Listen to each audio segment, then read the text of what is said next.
The silhouette of Angkor Wat decorating the Cambodian flag is a reminder of a period of glory in the history of the country.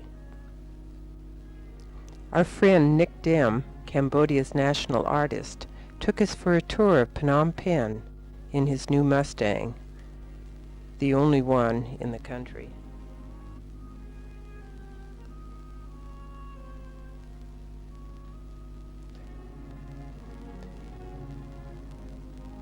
Nick was proud of his country and showed us its many beautiful buildings and stadiums.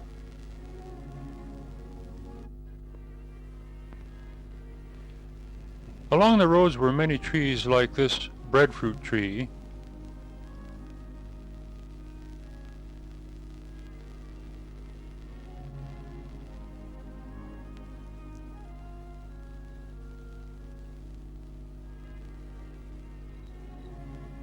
And lychee nuts, which look a lot like strawberries ripening on the tree.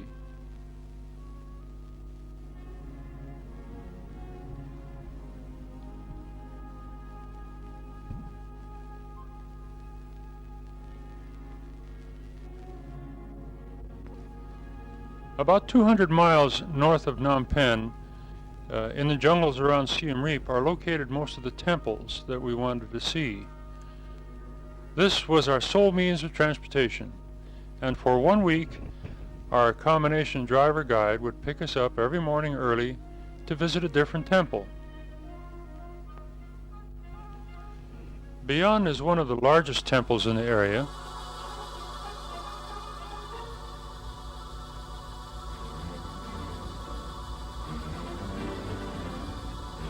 And here we have an artist's conception of the type of activities that went on during the construction of the temple.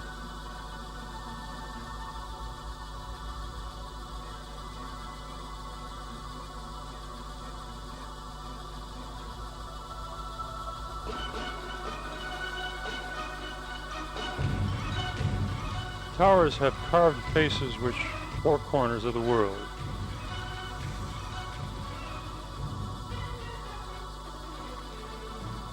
At the entrance of the temple are figures depicting demons on the right side and gods on the left, performing a tug-of-war on Naga, the mythical five-headed snake.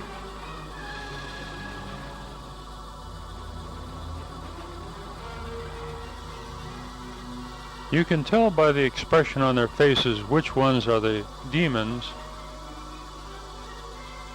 and which ones are the gods.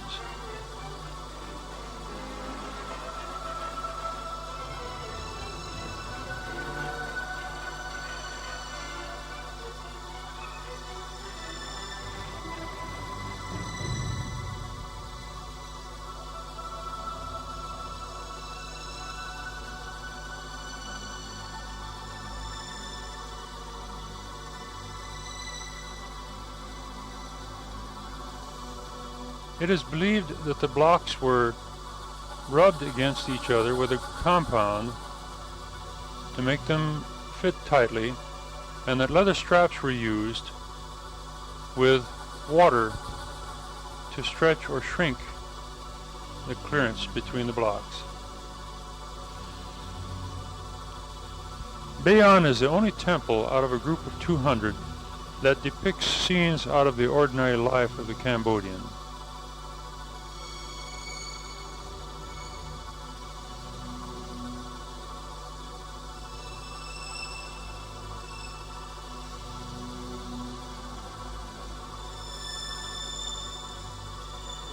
Here are stone shingles covering a passageway. This temple was a series of terraces built into the hillside of a small hill, with a small open structure at the top.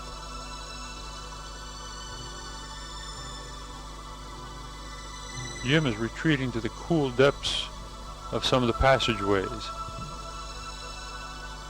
The Leper King has been seated in this position for over 1,000 years, and Jim's having trouble holding it for a minute.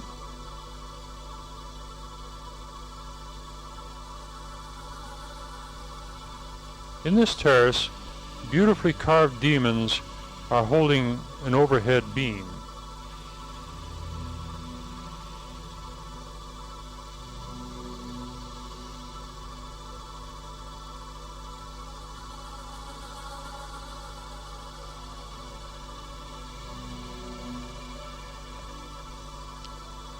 The temples of Angkor were no doubt the work of artists of genius, but they remain anonymous art.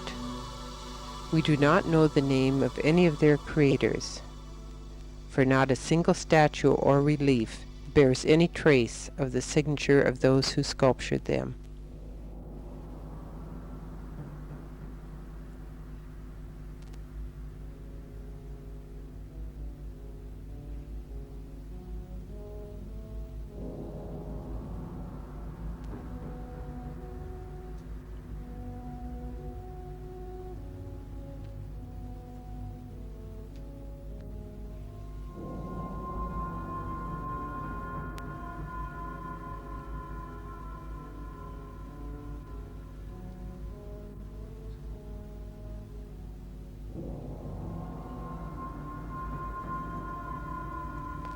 Although it's 1,000 years old, this architecture wouldn't be out of place today.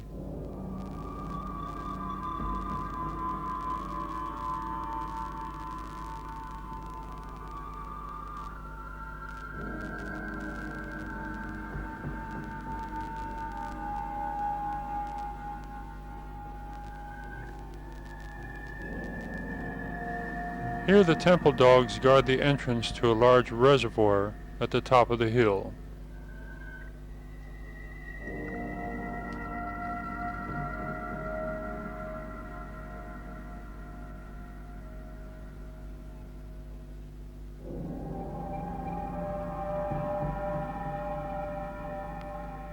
Since there were no English-speaking guides, Ruth frequently looked up information about the various temples and things we were seeing.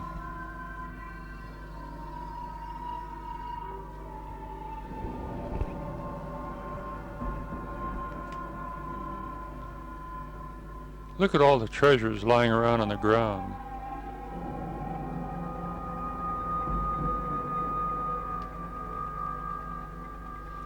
The ancient temples of Angkor constitute the most striking architectural complex in Southeast Asia. Angkor was the capital of the Khmer civilization for 600 years to the 15th centuries. It was sacked by invading Thais in 1431, and the Cambodians moved their capital to Phnom Penh, where it remains today. Angkor lay forgotten in the consuming jungle for 400 years. In 1860, a French naturalist, Henri Monod, stumbled upon the ruins and exposed them to the world.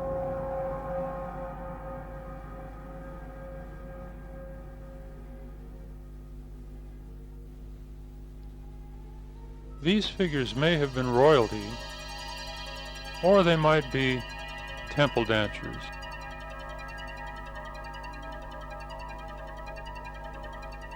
The counterpart of which we see today.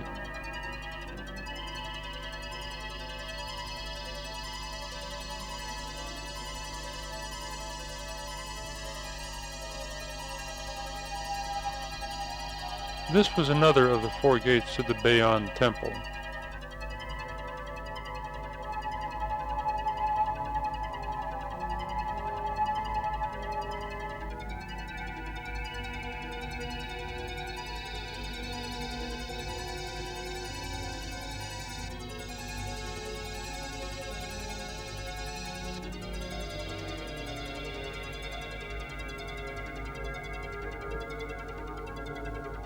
We were joined by a school teacher whom we visited later in Singapore.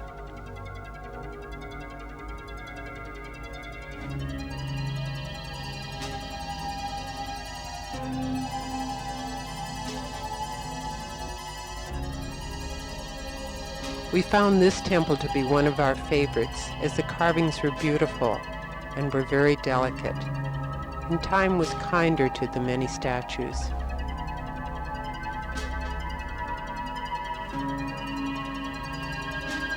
The monkey gods were very well preserved.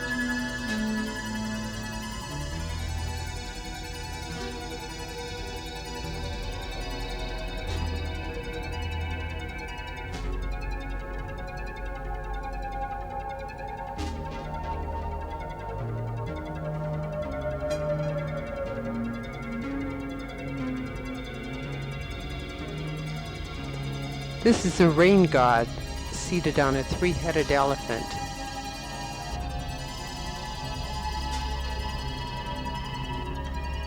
Two heads are better than one.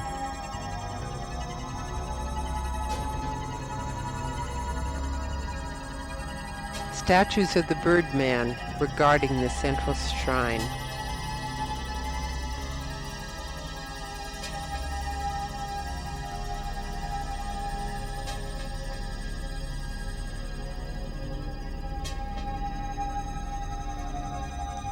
The carvings here tell of the slaying of King Kansa, one of the early Cambodian kings.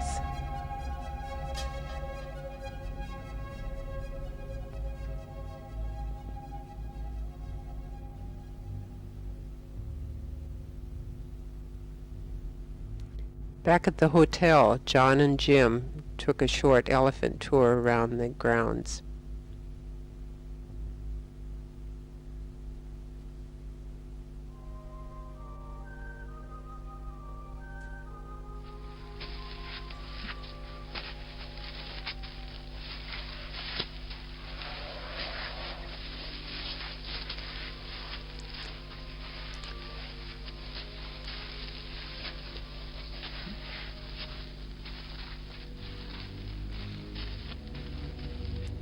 John got a little seasick on this trip.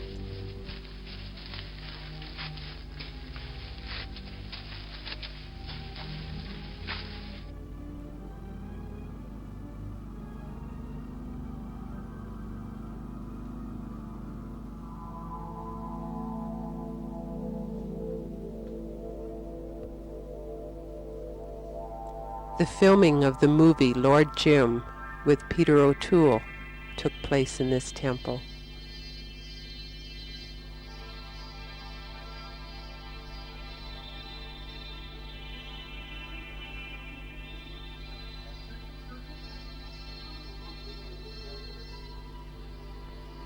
The rain was a welcome relief from the high temperatures of over 100. However, it did increase the humidity.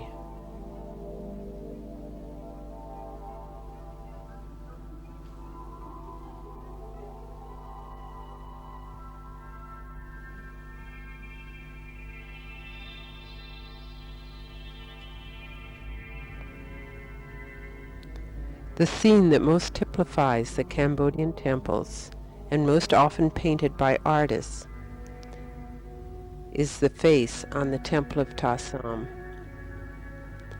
Even Disney has reproduced it on his Jungle Cruise ride.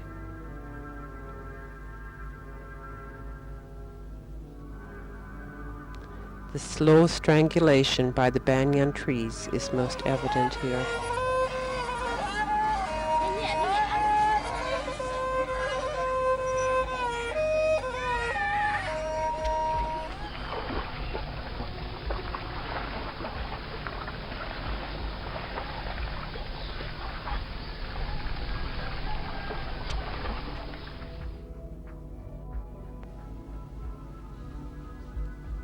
We climbed the highest hill in Cambodia for a vista view of the Temple of Angkor Wat and the surrounding jungle.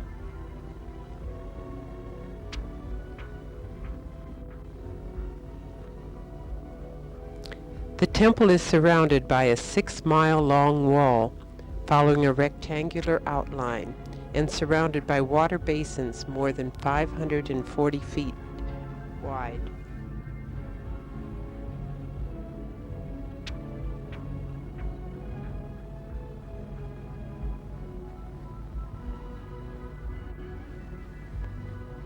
You can tell by the crowd that this is the most important and the most often visited temple. And for most tourists, the only temple they will see.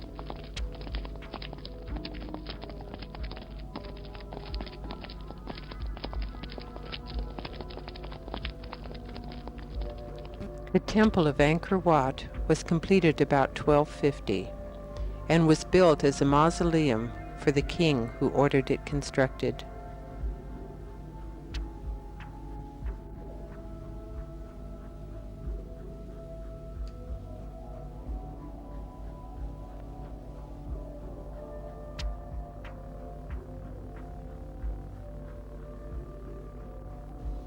Libraries were constructed on each side of the temple with adjacent water pools.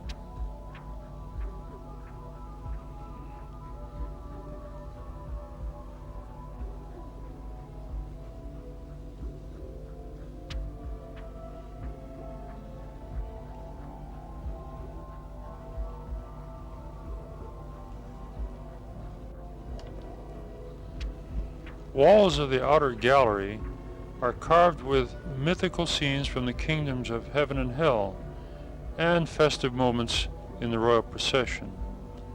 Some carvings also depict the king victorious in battle.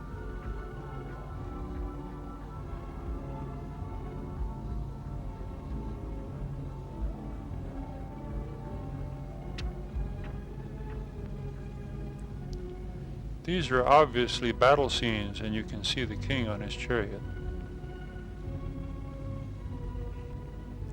With the temples of Angkor, the ancient Khmers wrote an indelible chapter of the history of their own country and the history of mankind.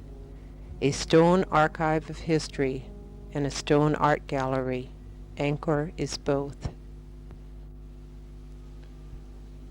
Although we flew to Siem Reap to see the temples, we decided to join the natives for a never-to-be-forgotten 7-hour bus ride back to Phnom Penh. This was a ferry crossing.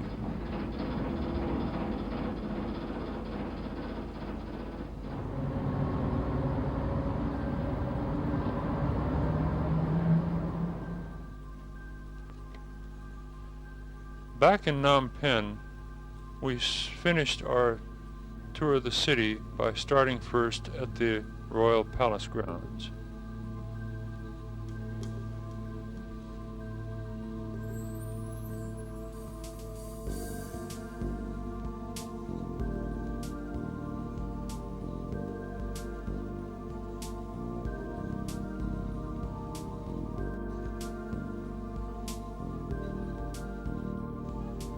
This was the mausoleum of the daughter of Prince Sihanouk.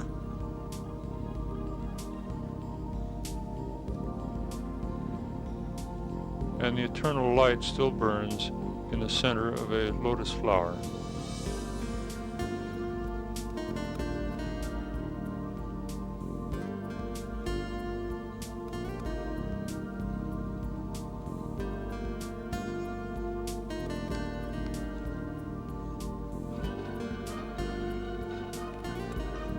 This UN building was invented by Prince Sihanouk to make Cambodia the Switzerland of Asia.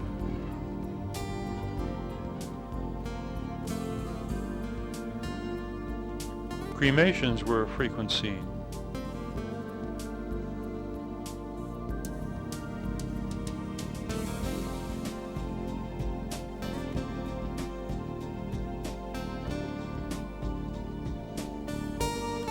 We were saddened by this public showing of a U.S. plane which had been shot down recently, a reminder of our troubled times in 1966.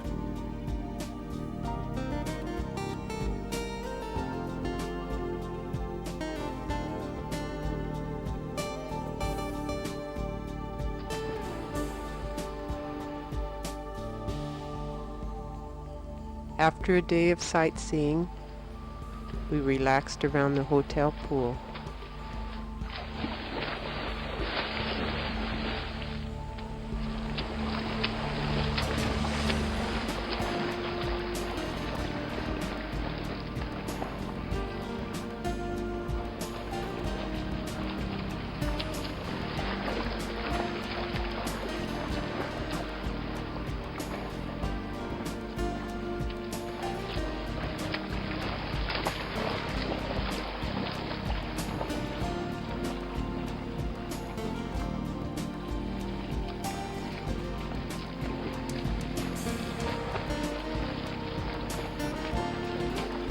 Our last stroll along the shore of the Mekong River with our good friends.